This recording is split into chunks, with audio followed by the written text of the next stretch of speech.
Hello everyone, ICT virtual classes में मैं योगेश किरनी आपका स्वागत करता हूं। तो जैसा कि आप जानते हैं हम लोग पढ़ रहे थे कैपेसिटेंस एंड कैपेसिटेंस में आज हम बात करेंगे कॉम्बिनेशन ऑफ कैपेसिटर्स पर। Combination of capacitors. कैपेसिटर के कॉम्बिनेशन दो तरीके के होते हैं, पहला इन सीरीज और दूसरा इन पैरेलल। यानी कि कैपेसिटर के कॉम्बिनेशन दो तरीके से हो सकते हैं, एक सीरीज में और एक पैरेलल। तो सबसे पहले हम बात करेंगे इन सीरीज, यानी कि श्रेणी क्रम में कैसे हमारे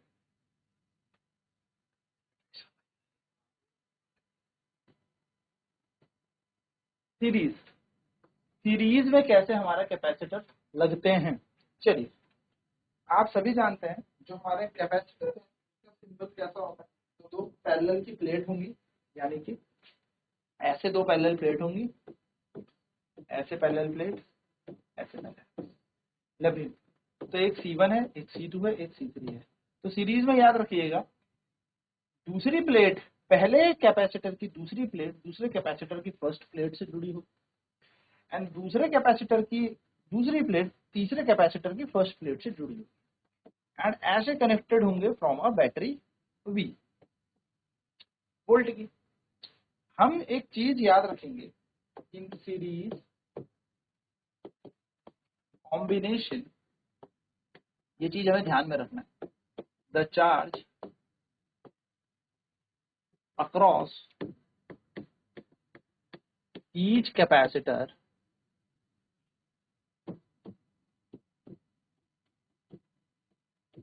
is same.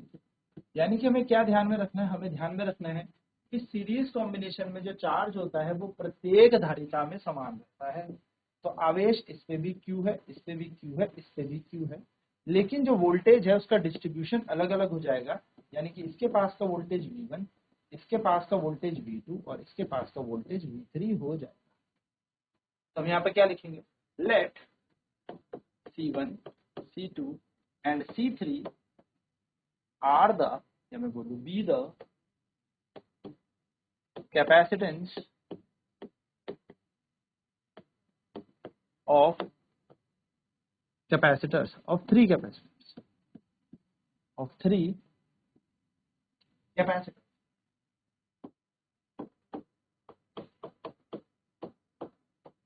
So C1, C2, C3 be the capacitance of three capacitors connected in series. कैसे लगे हैं, सीरीज में लगे हैं, श्रेणी क्रम में लगे। Let Q be the charge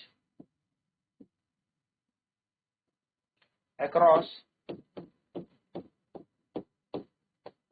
each capacitor. Q क्या चार्ज है, हर एक कैपेसिटर के पास चार्ज Q है, and V1, V2 and V3 be the potential across C1, C2 and C3 respective। ठीक है। सो लेट, हम मान लेते हैं, let CS be the net capacitance, CS be the net capacitance। CS क्या है, इसकी नेट कैपेसिटेंस है। तो वी नो दैट, हम जानते हैं Q इज इक्वल टू क्या होता है, CV होता है, ये हमें पता है। तो अगर हम पहले कैपेसिटेंस की बात करें फॉर कैपेसिटर C1, तो कैपेसिटर C1 के लिए क्या होगा, Q बराबर C1V1। फॉर कैपेसिटर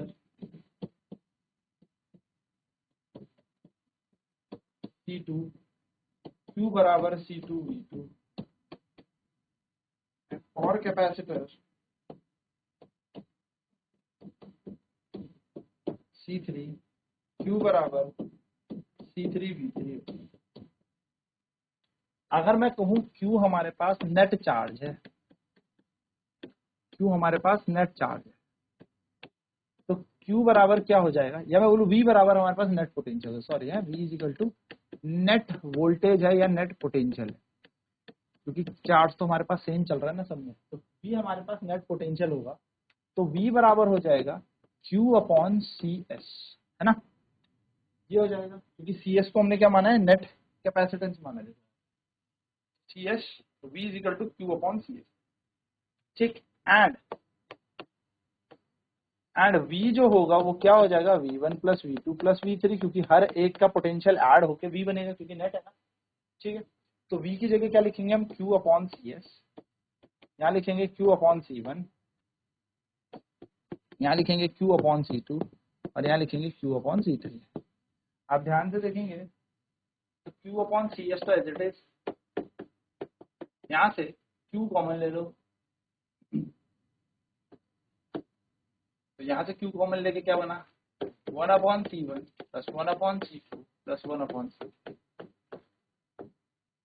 तो यहाँ से हम देखेंगे तो Q से Q कैंसिल, तो 1 upon CS is equals to 1 upon C1 plus 1 upon C2 plus 1 upon C3।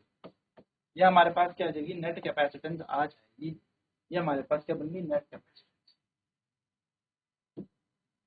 तो हम यहाँ पर क्या बोलेंगे, 1 upon CS is equal to 1 upon C1 plus 1 upon C2 plus 1 upon C3। तो ये हमारे पास नेट कैपेसिटेंस आ गई, यानी कि the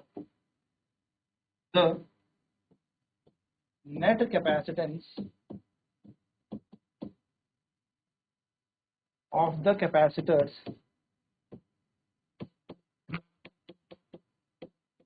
in series combination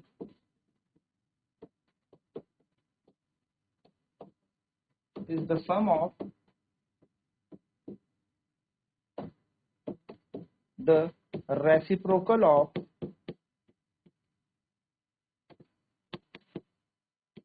individual sum of the reciprocal of individual capacitors। तो सीरीज में याद रखेंगे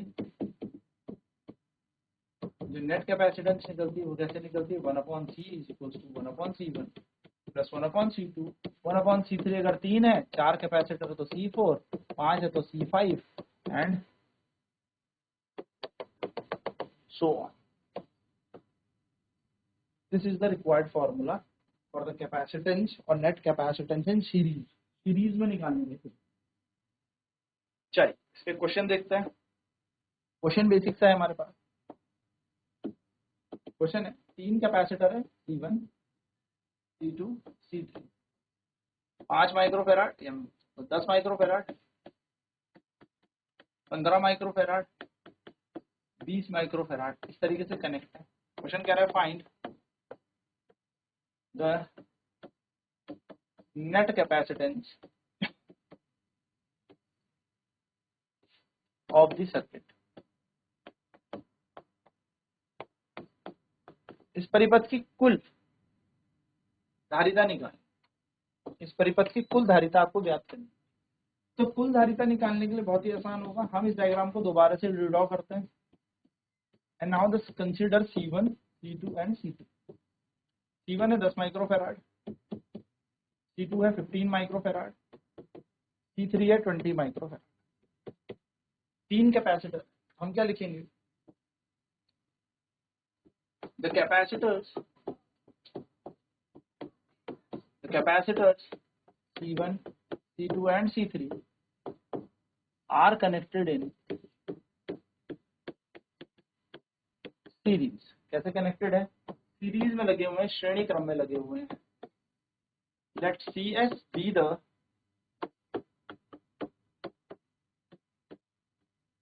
net capacitance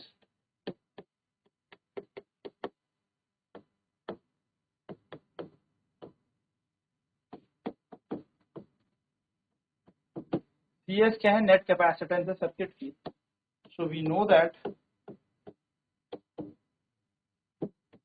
in series, अगर सीरीज में देखा जाए, सीरीज में 1/CS is equals to 1/C1 plus 1/C2 plus 1/C3 होता है. 1/C1 1/10 plus 1/15 plus 1/20.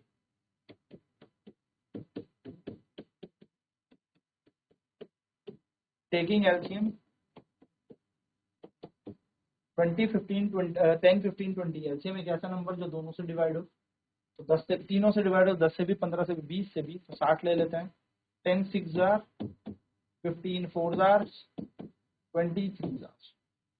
So we will get 1/CS is equals to 60. 6 और 4 10 3 13. और अगर हम इसको सॉल्व करेंगे तो CS की वैल्यू आ जाएगी 60/30 microfarad. This is our required capacitance of the circuit. ये आ जाएगी. अभी 60 को अगर हम 13 से डिवाइड कर लेते हैं तो कर लेते हैं 13 चकू 52, 13 4 जार 52, 8 रिमाइंडर पॉइंट 13 5 65, 13 78, लगभग 4.6 माइक्रोफेराड हमारा आ जाएगा. So this is our required answer. So हम लिखेंगे the net capacitance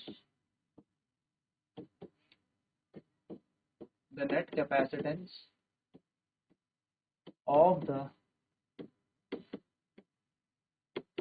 circuit is 4.6 microfarad. तो जो नेट कैपेसिटेंस आ गई इस पूरे परिपथ की वो कितनी आ गई? 4.6 माइक्रोफेराड. तो ये बात आपको ध्यान में रखनी है कि किस तरीके से हमें ये डेरिवेशन भी आपसे पूछ लेता है कि पूरा निकालो. तो कॉम्बिनेशन जो कैपेसिटर का वो दो तरीके का है. एक है सीरीज, पहले एक मिक्स भी होता है पर मिक्स तो दोनों हमने मिला के ही करना है ना. तो सीरीज में क्या होगा, C1 C2 C3 तीन कैपेसिटर है जो सीरीज में लगे हुए हैं. V वोल्टेज की बैटरी से लगे हैं तो वोल्टेज यहाँ पर क्या होगा, डिस्ट्रीब्यूट होगा V1 V2 V3. चार्ज जो होता है सीरीज में सेम होता है. तो सीरीज कॉम्बिनेशन में जो चार्ज होता है वो हर एक कैपेसिटर पे सेम होता है. तो let C1 C2 C3 be the capacitor of 3 capacitors connected in series. यानी कि C1 C2 C3 हमने तीन कैपेसिटर ले लिए जो कैसे लगे, श्रेणी क्रम में लगे हुए हैं. और Q हमने मान लिया चार्ज, प्रत्येक पर आवेश मान लिया Q. ठीक है, हर एक पे चार्ज कितना लगा है, Q चार्ज यहाँ पर चल रहा है. चलिए नोट करेंगे फटाफट.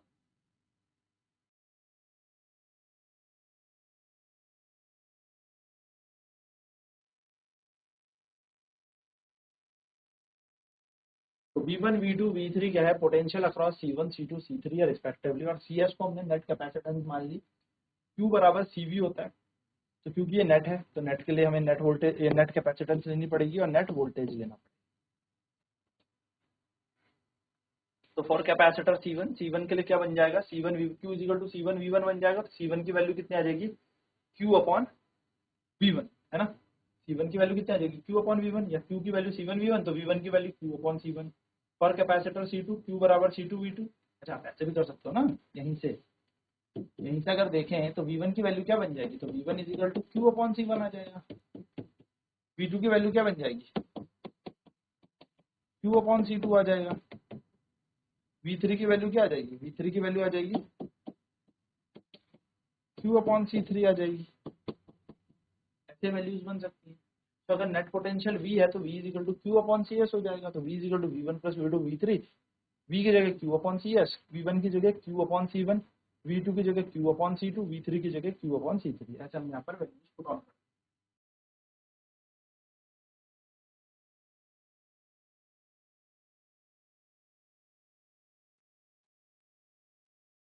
Q से Q कैंसिल हो गया तो 1 upon CS is equal to 1 upon C1 plus 1 upon C2 plus 1 upon C3. ये हमारे पास वैल्यू बन जाएंगी. तो हम कहेंगे जो नेट कैपेसिटेंस है कैपेसिटर्स का, जब वो सीरीज में कनेक्टेड है, वो कॉम्बिनेशन होता है किसका, सम ऑफ द रेसिप्रोकल. यानी कि इनका रेसिप्रोकल का सम करके हमें क्या मिल जाएगा, फाइनली कैपेसिटेंस. ठीक है. सो इस तरीके से हम यहाँ पे निकाल सकते हैं reciprocal 1/C1 plus 1/C2 plus 1/C3. तो सीरीज में हमारे पास नेट कैपेसिटेंस कैसे निकलता है, नेट कैपेसिटेंस आता है 1/CS को हमने नेट माना है, कुल धारिता जो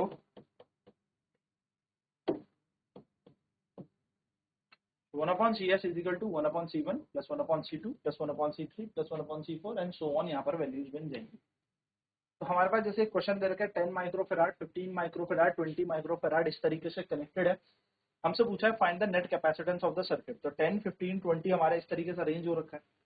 तो हमने क्या करना है, हमने इनका नाम दे दिया C1, C2, C3। ठीक है, C1, C2, C3 नाम दे दिया। तो हम बोलेंगे the capacitor C1, C2 and C3 कैसे कनेक्टेड, आपस में सीरीज में कनेक्ट है।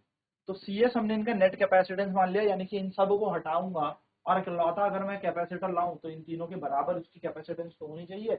उस तीनों के बराबर इसके अंदर क्या होनी चाहिए, स्टोर चार्ज स्टोर करने की एनर्जी, मतलब चार्ज स्टोर करने की कैपेसिटी होनी चाहिए।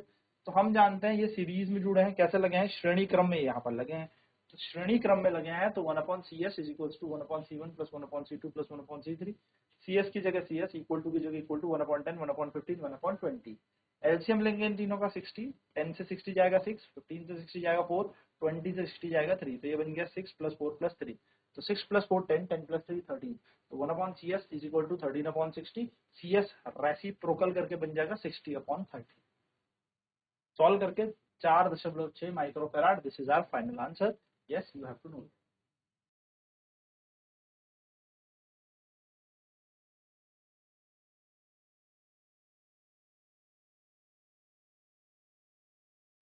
इस तरीके से हम लिखेंगे the net capacitance of the circuit is 4.6। चलिए एक क्वेश्चन इस पे और करते हैं। क्वेश्चन है,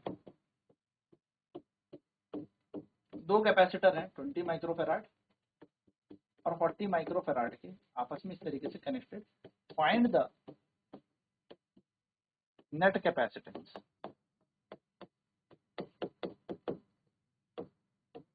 नेट कैपेसिटेंस हमें निकालनी है, तो हम जानते हैं we know that C1 and C2 नाम दे देते हैं। तो as C1 and C2 are connected in series. कैसे कनेक्ट है, सीरीज में कनेक्टेड है। सो लेट CS मान ली मैंने इनकी नेट कैपेसिटेंस, CS क्या होगी, इनकी कुल धारिता हो गई। ठीक है, तो हम जानते हैं सीरीज में we know that in series combination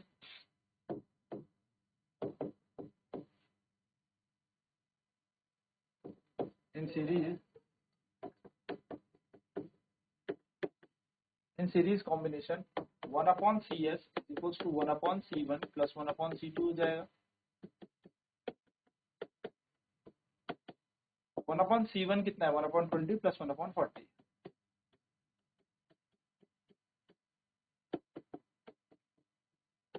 twenty और 40 का एलसीएम 40 आता है, 20 के टेबल में 2, 40 के टेबल में 1।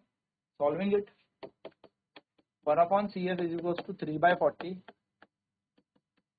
CS is equals to 40/3 microfarad. ये हमारा फाइनल आंसर बन जाएगा, यानी कि अप्रॉक्सीमेट 13.3। तो CS is equal to 13.3 microfarad हमारी नेट कैपेसिटेंस आ जाएगी। चलिए सॉल्व कर लेते हैं।